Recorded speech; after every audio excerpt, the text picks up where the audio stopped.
ayan, magandang balita nga ang natuklasan ni Kalinga Prab. Ang galing pala ni VNC. So, dito po masasabi na madiskarte po ang pamilya ni VNC. Siyempre, sa tulong po yan ng mga sponsors.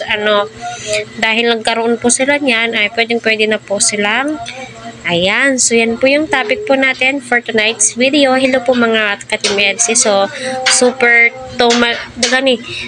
tumal nga po, no, ang views ni VNC ngayon. Siguro sa pagtatampo ng mga supporters, wag naman pong ganun. Tuloy-tuloy lang po tayo sa pagsuporta kay VNC.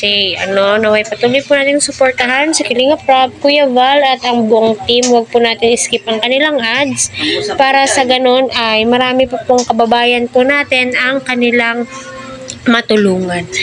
So yun, no, kita po natin na grabe po yung suporta ni Kalinga Prab at ng sponsor financially, materially, no, sa mga material na bagay. Syempre, andyan po yung mga sponsor na handang tulungan si VNC, Team EDSI Global Supporters at Kigs, no, Kalinga Edos Global Supporters, lahat po, no, yung mga one-time, big-time na mga sponsor po ni VNC at ramdam naman po natin yun.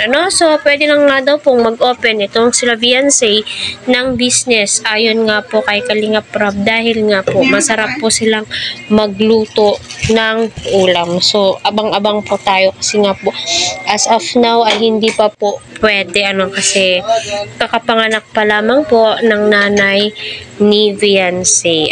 So, andyan pa ang tricycle nila VNC na pangkabuhayan na ipinagkaloob nga po ng EDSI Global Supporters. So, napakaswerte po nila sa lahat ng bagay na ibinigay at ipinagkaloob po sa kanila.